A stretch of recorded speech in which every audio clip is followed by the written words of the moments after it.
దేవుని నామమునకు మహిమ కలుగును గాక.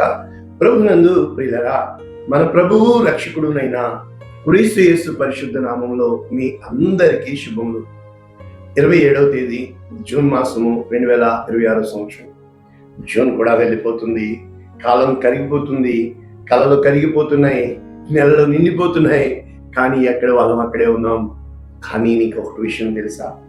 నేను జీవితంలో అర్థం చేసుకొని మీకు ఈ రోజున ఈ ప్లాట్ఫామ్ ద్వారా నేర్పించడానికి ప్రయత్నం చేస్తుంది ఒకటే. కాలంలో కలిసిపోదామా, కాలంలో నిలిచిపోదామా? పరిశుద్ధాత్మ ధ్వని అంతర్జాతీయ పరిచయంలో ఈ రోజున మనకి ఇవ్వబడుతున్న ఒక అద్భుతమైన వాక్యము నేర్చుకునే ముందు చాలాసార్లు ఎన్నో నేర్చుకుంటాం కదా. నేర్చుకునేటప్పుడు ఆసక్తి ఉంటుంది, కొన్ని నేర్చుకోవడానికి ఇష్టం అవ్వదు. అయితే అన్నింటికంటే కష్టమైంది నేను రీసెర్చ్ చేసి నేను మీకు నేర్పించాలనుకున్నది ఒకటి, అది ఓర్చుకోవడం. ఈ ఓర్చుకోవడము అనేది నేర్చుకోవడం కంటే గొప్పది. ఎప్పుడైతే నీవు నేర్చుకున్నది ఓర్చుకుంటావో, కూర్చుకోగలుగుతావో, సమస్తము నువ్వు చేర్చుకోవడమే కూర్చుకోవడము. అయితే చేర్చుకోవాలి అంటే ఓర్చుకోవాలి అంటే నేర్చుకోవడం ముఖ్యం కాదు. ఎన్నో నేర్చుకున్నాము, కానీ నిజంగా ఓర్చుకోగలుగుతున్నామా, చేర్చుకోగలుగుతున్నామా? కూర్చుకోగలిగినప్పుడు ఏం జరుగుతుందో తెలుసా? పరలోక రాజ్యములో నుంచి తొంగి చూస్తున్న దేవుడు నీ ద్వారా తాను ఈ లోకమును పోగొట్టుకోకుండా తిరిగి సంపాదించుకోవాలని, తిరిగి తనతో సమకూర్చుకోవాలని ఆయన ఇష్టపడుతున్నాడు. ఆయన స్వారూప్యంలో మనము చెక్కబడుట, మనము చేర్చబడుట, మనము ఆయన దయను పొందుకునుట సారూప్యతకు కారణమై ఉన్నది. ఇది ఈరోజు వాగ్దానము. ఈరోజు అటు ఇటు వెళ్లకుండా కేవలం అక్కడే ఉంది. ఈ వాగ్దానం మనం నేర్చుకుందాం. ఈరోజు వాగ్దానము క్రీస్తునకు కలిగిన సంపూర్ణతకు సమానమైన సంపూర్ణత కలవారము అగుదము. క్రీస్తునకు కలిగిన సంపూర్ణతకు సమానమైన సంపూర్ణత గలవారమగుదము. సంపూర్ణత అనేది ఈరోజు వాక్యము. అంటే ఫుల్ఫిల్నెస్ అంటే ఏమని చెప్పబడుతుంది? ఎఫెసీయులకు రాసిన పత్రిక 4వ అధ్యాయము 12వ వచనం, పూర్తి వచనము, క్రీస్తునకు కలిగిన సంపూర్ణతకు సమానమైన సంపూర్ణత కలవారము అగు వరకు ఆయన ఇలాగు నియమించెను. He ordained, he already set, uttered. అంటే ఆయన నియమించిన నియమము ఏంటి? ఒకటి, క్రీస్తునకు కలిగిన సమానమైన సంపూర్ణత. అంటే మనమందరము సంపూర్ణత కావాలని ఒక్క మాటలో చెప్పాలి అంటే, మీ పరలోకపు తండ్రి పరిపూర్ణుడు కనుక మీరు ఆయన పరిపూర్ణతలో ఉండాలని, మీ పరలోకపు తండ్రి పరిశుద్ధుడు కనుక మీరు పరిశుద్ధులుగా ఉండాలని, ఇంకా చెప్పాలి అంటే ఈ పరిపూర్ణత పొందుకోవడానికి ఒకటి విశ్వాసము, ప్రేమ, నిరీక్షణ. ఈ మూడు నిలిచియుండును. వీటన్నింటిలో శ్రేష్టమైనది ప్రేమయే. కనుక మనం ఎన్నో పాటలు, నీతో గడపాలని నీలమార, ఎన్ని పాటలు, ఏసయ్యా అంటే ఏసయ్యలాగా మారాలని ప్రతి ఒక్కరికి ఆశ. ఎన్ని లక్షల పాటలు ఉన్నాయి. ఏసయ్యని బహుమానంగా పొందుకోవాలని, ఏసయ్య స్వారూప్యంలో నిలవాలని, ఏసయ్య లా జీవించాలని ఆశ.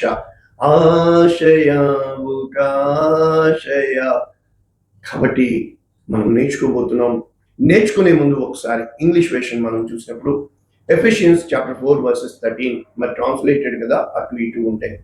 దిస్ విల్ కంటిన్యూ అంటిల్, ఇది ఈ విధముగా కొనసాగుతుంది ఎప్పటి వరకు అనగా, we all come to such unity in our faith and knowledge of God's Son. అంటే మనమందరము ఒకే విధమైనటువంటి ఒక సమాధానము కలిగించే, అర్థం చేసుకునే ఆ యొక్క విశ్వాసములో ఉన్న జ్ఞానమును పొందుకొనుటకు దేవుని కుమారుని ద్వారా, that will be mature in the lord, అంటే దేవుని యందు పరిపూర్ణత పొందుకున్నట్లు, measuring up to the full and complete standard of Christ.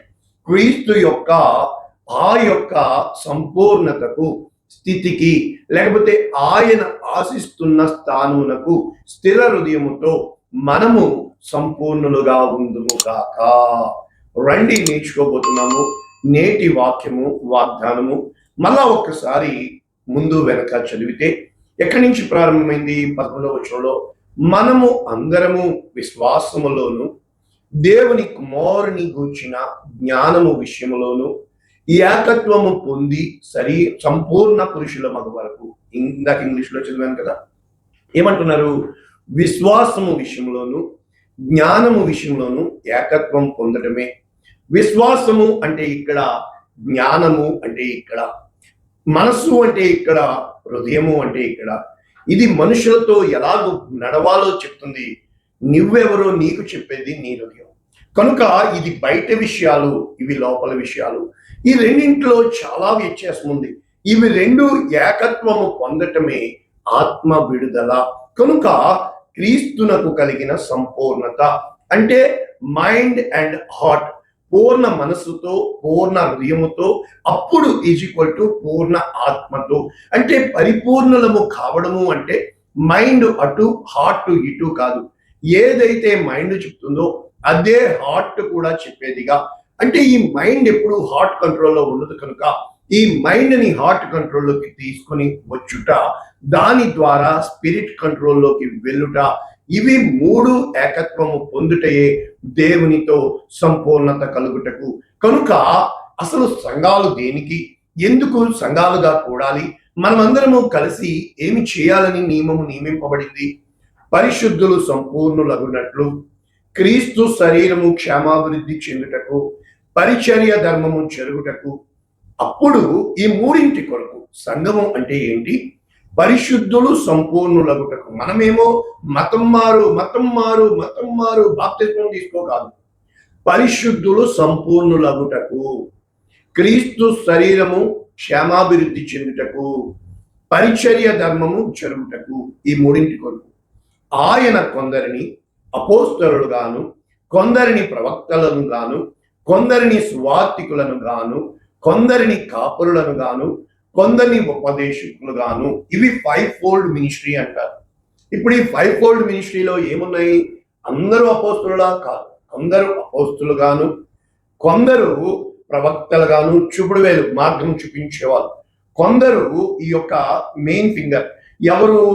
వీళ్ళు అంటే సువార్తికులు గాను, అంటే గాస్పల్ ఎవాంజలిజం, అంటే వీళ్ళు సువార్త చెప్పేవారు.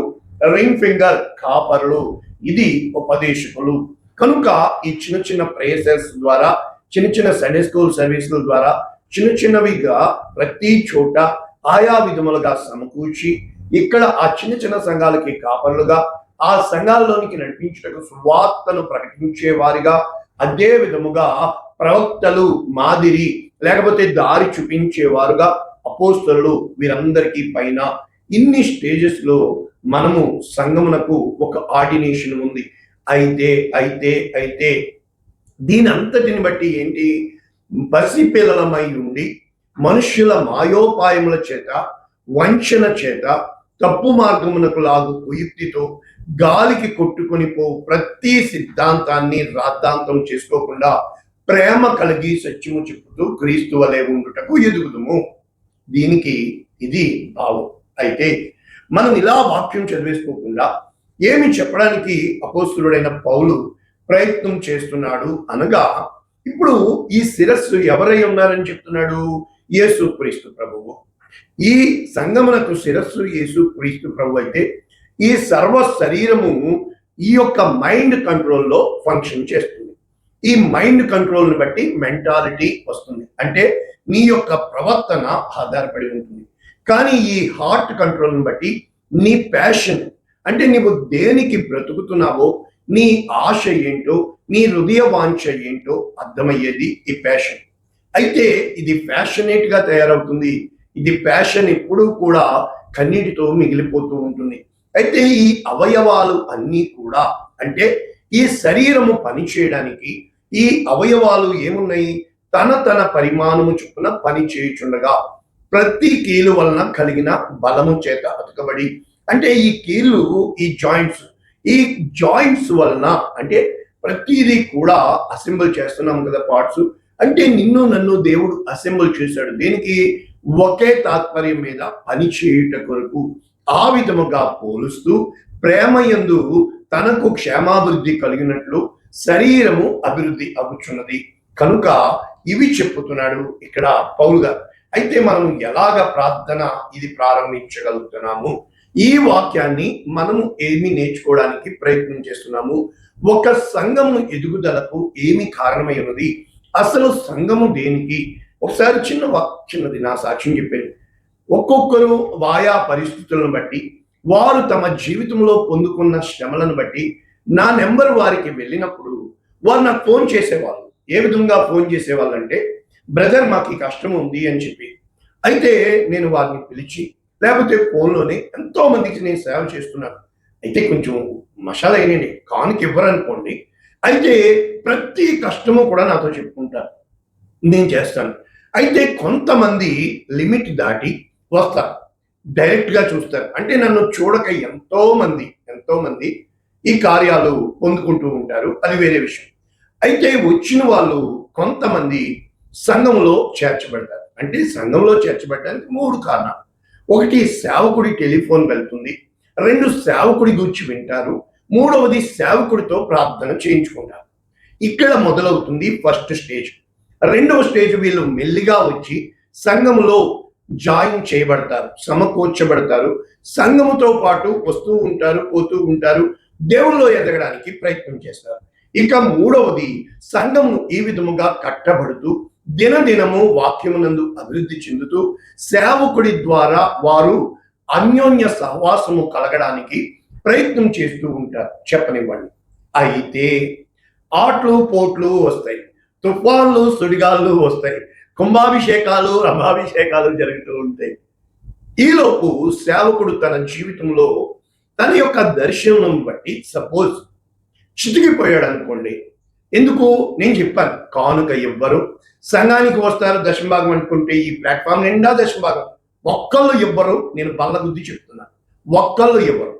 ఇది అబద్ధం బోధ, అది దశంభాగం ఇస్తారు అని. ఇక 3వది సంఘానికి వస్తారు కానీ దేవుల్లో ఎదగరు వాళ్ళు. మనుషుల్లో ఎదగడానికి, పదవుల్లో ఎదగడానికి, పరువు ప్రతిష్టలు నాకు మర్యాద ఇవ్వరా, మేము మాకు చీర పెట్టరా అని మనుషుల ముందు వీరు ఎదగడానికి ప్రయత్నం చేస్తారు. రైట్. అయితే ఎప్పుడైతే సేవకుడు చితికిపోతాడో జనం వచ్చేస్తున్నారు, డబ్బు వచ్చేస్తుంది అంటారు. మనిషి ఎప్పుడు డబ్బు కోసమే ఆలోచిస్తాడు. అయితే సేవకుడు అద్దె కట్టుకోలేక ఈలోపు దేవుడు సేవకుడిని పరీక్షించడానికి ఈ సేవకుడు యథార్థవంతుడా, నా మీద ఆనుకుంటున్నాడా, లేక వచ్చేసిన గుంపును బట్టి చాలా మంది అనేవాళ్ళు 2-3 వచ్చేటప్పటికి గొప్పలు అయిపోయాం అనుకుంటూ ఉంటారు. నేను ఎప్పుడూ కూడా నాకు తెలుసు నేను ఒంటరి వాడని, నాకు కొన్ని అనుభవాలు ఉన్నాయి, నాకు కొన్ని అభిమానాలు ఉన్నాయి, కొన్ని నాకు అన్నీ కాదే కొన్ని నియమాలు ఉన్నాయి, అసలు నేను ఎవరిని అనేది నాకు తెలుసు. కనుక ఎవరో వచ్చారని ఎక్కడికో వెళ్ళామని 5 స్టార్ హోటల్కి వెళ్తున్నావు, మహా అయితే 1 గంట 200 వదిలించుకుంటావేమో, అది నీది కాదుగా. ప్రతిదీ కూడా టెంపరీ అని నాకు తెలుసు. కానీ పక్కోళ్ళు ఇంకేంటి 5 స్టార్ హోటల్స్, అయ్యో పెద్ద పెద్ద కార్లు, ఎవడు చెప్పాడండి? మనం ఎవరో మనకి తెలిసేదే హృదయము, ప్రజల్లో చూపించుకునేదే మనసు, నీ చుట్టూ ఉన్న వస్తువులు. ఏ రోజునైతే నేనెవరినో నేను గుర్తించానో చాలా అయినాయండి. అప్పుడు ఒక రోజు వచ్చింది, దేవుడు చెప్పాడు, ఇలా చేస్తే నువ్వేం చేస్తావు? ఏమిచ్చినా ఏమి ఇవ్వకపోయినా నువ్వే నా దేవుడవు. ఇప్పుడు చాలా మంది లేస్తారు, సంఘానికి మేం తీసుకొచ్చాం, మేం కట్టాం, సంఘాన్ని వదిలేసిపోయాడు. చెప్పని కరెక్టే, సంఘాన్ని వదిలేసాం. సంఘాన్ని ఎవరి కోసం కట్టాం? దేవుని కోసం. ఎవరి కోసం నిలబడ్డాం? దేవుని మహిమ కోసం. ఈ సంఘంలో నువ్వు ఎలా చేర్చబడ్డావు? సేవకుడి నెంబర్ నీకు వచ్చింది, ఎవరో తీసుకొచ్చారు, సేవకుడు ప్రార్థన చేస్తాడు. సేవకుడిని బట్టి అనగా తల్లిదండ్రులను బట్టి నీవు పుట్టావు. పుట్టిన తర్వాత లోకంలో కలిసి తల్లిదండ్రులని చంపేసి తల్లిదండ్రులు నన్ను ఎందుకు కన్నావని నిలదీసి, అంతే కదా. So this is the principle of the life. ఇది దేవుడు నియమించిన నియమం, ఇది ప్రణాళిక, దీన్ని ఎవ్వరు కూడా తనలేదు. అయితే ఇది ఎప్పుడు అవగాహన చెందుతుంది? మన ప్రారంభము మనం మర్చిపోనప్పుడు. మనము ఎవరిని బట్టి దీవించబడ్డామో, ఎవరి ప్రార్థన కోసం వచ్చామో, ఎవరిని బట్టి కట్టబడుతున్నామో, అసలు మనము దేని కోసం కట్టబడుతున్నామో, ఎందుకోసం వెళ్తున్నామో. కనుక ఇప్పుడు ఈ ఎఫెసీలకు రాసిన పత్రిక 4వ అధ్యాయంలో ఈ ఎఫెసు వారికి చెబుతూ అంటున్నాడు, సమాధానము అను బంధము చేత. ఈ బంధాలన్నీ పోవడానికి కారణం ఏంటంటే, మనం చెప్పంగా, భార్య ఏమన్నా భర్తకి ఫీలింగు, భర్త ఏమన్నా భార్యకి ఫీలింగు, తండ్రి ఏమన్నా కూతురికి ఫీలింగు, తల్లి ఏమన్నా కొడుక్కి ఫీలింగు, అన్నేమన్నా తమ్ముడికి ఈ ఫీలింగ్స్ వలన బంధాలు పోతున్నాయి, సమాధానం లేకుండా పోతుంది. సమాధానము అంటే ఏంటంటే, you should not give any room for your feeling. నీ మూడ్స్ కి ఎటువంటి స్థానము ఇవ్వకపోవడమే బంధాన్ని కాపాడు. ద రిలేషన్షిప్ అంటే అర్థం ఏంటంటే, ఒక్కసారి ఈ ఓడలోకి ఎక్కాక, షిప్ లోకి, అది అటు ఇటు ఎటన్నా కొట్టచ్చు, కానీ కలిసి ఉండడము నేర్చుకోవాలా. కనుక మొట్టమొదటిది సమాధానాన్ని కాపాడుకోవాలా, అప్పుడే బంధాలు నిలబడతాయి. రెండవది చెప్పుతున్నాడు, ఆత్మ కలిగించు ఐక్యత. ఎప్పుడైతే ఈ బంధంలో మనము ఇమిడిపోతామో, అది మేలైనా కీడైనా లాభమైనా నష్టమైనా జీవమైనా మరణమైనా, నీవు ఐక్యత కోసము అంటే కలిసి కట్టుగా పనిచేయుటకు, ఈ బంధం ఇందాక చెప్పాను కదా, చిటికిన వేలు నొప్పి వస్తే చిటికిన వేలే కదా, చిటికిన వేలు నువ్వు చిన్నదానివి నేను పెద్దవాడిని అని ఈ పెద్ద వేలు చెప్తే, మరి దేవుని ముందు నేనే అని చెప్తుంది కదా. పోనీ బొట్టన వేలు నీతో మాకు పని లేదు, మేము నలుగురు అంటే ఓరోరు నలుగురు మీరేమి చేయలేరు, నేను పట్టుకుంటేనే పిడికిలి అవుతుంది. కనుక ఖాళీ చేయి పట్టుకుంటే అది పిడికిలుగా ఆయుధంగా మారుతుంది. కనుక మన జీవితంలో కలిసి ఉంటే, కనుక సెల్చీమలు చేతచికి బలమైన సర్పము, ఎన్నిసార్లు మనం చూస్తున్నాం కలిసి అన్ని తిరగబాటు చేసినప్పుడు. అంటే శ్రద్ధ కలిగిన వారమై ప్రేమతో ఒకరినొకడు సహించచ్చు. అంటే మనము ఎప్పుడు కూడా ఇందాకే నేర్పించాను, సహించుకోవడము, ఓర్చుకోవడము, అది ప్రేమ నీకు టైటిల్ పెట్టినప్పుడు. ఇది అండి, ఎప్పుడైతే ఈ 3 ఫండమెంటల్ బేసిక్ ప్రిన్సిపల్స్ అయినప్పుడు, పిలువబడిన పిలుపుకు దేవుడు మిమ్మల్ని పేరు పెట్టి పిలిచాడు కనుక ఆయన మీ హృదయంలో చూస్తున్న గుణాలను బయట తీయాలి. అవి ఆత్మకు బేసిక్ ప్రిన్సిపల్స్. అవి ఏంటంటే దీర్ఘశాంతము, అంటే నీలో షార్ట్ టెంపర్ ఉండకూడదు, నీలో ఏ టెంపరు ఏ మూడ్స్ పనిచేయకూడదు, కానీ ప్రశాంతంగా ఉండాలి, దీర్ఘశాంతము. రెండవది సంపూర్ణ వినయము అన్నారు, హ్యూమిలిటీ అని తెలుగులో హంబుల్నెస్ అంటే అర్థము అవిధేయత, మాట వినకపోవడం, ఇదే కదా. అంటే మనం పట్టిన కుందేలు అని కాకుండా ఎదుటి వారికి అర్థమయ్యేటట్టు చెప్పుట, వినయము కలిగి ఏదైతే విత్తుతామో మనము వినయము అనే పంట కోసుకుంటాం. కనుక విధేయత. మూడవది సాత్వికముతో నడుచుకుంటూ, సాత్వికము అంటే ఇక్కడ మళ్ళా ఎండ్యూరెన్స్, పేషెన్స్, అంటే ఇవి 3 కలిగి, అంటే ఎప్పుడైతే ఈ భావాలు ఇంగ్లీష్ లో ఈ విధంగా రాశారు, వాళ్ళు ఏమంటున్నారు ఈ భావాల్ని, always be humble and gentle, be patient with each other, making allowance for each other's faults because of your love. అంటే ఎదుటి వాళ్ళని తప్పులను హైలైట్ చేయకుండా, ఎదుటి వారి యొక్క ప్రతి ఒక్క వాళ్ళ వీక్నెస్ ని హైలైట్ చేయకుండా, దేవుడి ప్రేమలో వారిని సంపాదించుకున్నప్పుడు, make every effort to keep yourself united in the spirit, binding yourself with together in the peace. అంటే ప్రతి ఒక్క మన యొక్క కార్యాలు దేని యందు ప్రయాసపడుటకు ఎప్పుడైతే మనము ప్రయత్నము చేస్తామో, దేవుని కొరకు నిలబడటానికి ప్రయత్నం చేస్తామో, ఇక్కడ చెప్పబడుతున్నది ఏంటంటే శరీరము ఒక్కటే, ఆత్మ ఒక్కడే. కనుక మనం అందరము నిరీక్షించు నిరీక్షణ ఒక్కటే. ఎప్పుడైతే ఇదే క్రీస్తు శరీరము, క్రీస్తు ఆత్మ సంఘాలన్నీ కూడా నిరీక్షిస్తుంది క్రీస్తు యేసును మహిమపరచడానికి. ఇప్పుడు సెకండ్ పార్ట్, ప్రభువు ఒక్కడే, విశ్వాసం ఒక్కటే, బాప్తిస్మం ఒక్కటే. అంటే ఇవన్నీ కూడా దేని కొరకు? అందరికీ తండ్రి అయిన దేవుడు ఒక్కడే. ఆయన అందరికీ పైన ఉన్నవాడై అందరిలో వ్యాపించి ఉన్నాడు కనుక మనందరికీ విశ్వాస పరిమాణం ఇచ్చి, ఇప్పుడు నేను చెప్పడానికి ప్రయత్నం చేస్తున్నాను. సంఘము మైక్ పట్టుకుంటే పాస్టర్ అయిపోడండి, వెనుక ప్రార్థన చేసే వాళ్ళు కావాలి, పాటలు పాడేవాళ్ళు కావాలి, వాక్యం చదివే వాళ్ళు కావాలి, వెనక ఉండి చక్కబెట్టేవారు కావాలి, ప్రజల్ని నడిపించేవారు కావాలి, వాళ్ళని కూర్చోబెట్టే వాళ్ళు కావాలి, వాళ్ళకి వాటర్ బాటిల్స్ ఇచ్చేవాళ్ళు కావాలి, ఫోన్లు చేసేవాళ్ళు కావాలి, ఫాలో అప్ చేసేవాళ్ళు కావాలి. వీళ్ళందరూ కలిస్తే సంఘము ఈరోజు నా సాక్ష్యం చెప్పారు. వీళ్ళందరినీ నేను సంపాదించుకున్నాను, ఒకరోజు దేవునికి అంగీకారమైంది, తీసేస్తున్నాను. తీసే, నన్ను బ్రతికించి పెట్టావు కదా, ఇచ్చిన వాడు నీవే, తీసేసిన వాడు నీవే. నీవే ఇచ్చావు, నీవే తీసు. స్థిరముగా తిరిగి కట్టబెట్టడానికి అబ్రహాముని దేవుడు కుమారుని ఇచ్చేయమన్నాడు, ఇచ్చేశాడు. నన్ను అన్నీ తీసే. బహుశా అబ్రహాంతో మనకేం పోలిక, ఇది హైలైట్ చేశారు కనుక. నీ జీవితంలో తీసేస్తున్నాడు అంటే 4 అంతలు ఇవ్వడానికి, మన జీవితంలో తీసేయబడుతుంది అంటే ఆయన ఏ రోజు తీసే దేవుడు కాదు, 1000 అంతల ఆశీర్వాదము ఇచ్చే దేవుడు. అప్పుడు మన నీతి తెలుస్తుంది, మన నిజాయితీ తెలుస్తుంది. దయచేసి అక్కడ మీరు చదువుకున్నారు, చదువులోకపోయినా పక్కన మా అయ్యగారు చెప్పారు, ఇక్కడ ఒక కామెంట్ రాయండి.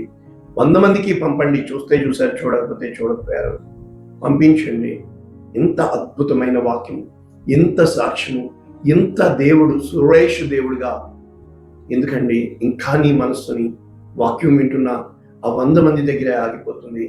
బహుశా నీ ద్వారా 10 మందికి వెళ్ళాలని దేవుడు ఇష్టపడుతున్నాడు. చేద్దామా? ప్రార్థన చేస్తాం. పరిశుద్ధుడా, ప్రేమ కలిగించండి. వెత్తబడిన ఈ వాక్యము నీ ఆత్మ బంధమును కాపాడుకున్న వారి మీద చేయమని, నీవే మమ్మల్ని నడిపిస్తావని, నీ కృపకు సమస్తము సాక్ష్యమని యేసునామమున దీవిస్తున్నాము. ఆమేన్. God bless you all. దేవుడు మిమ్మల్ని దీవించుగాక.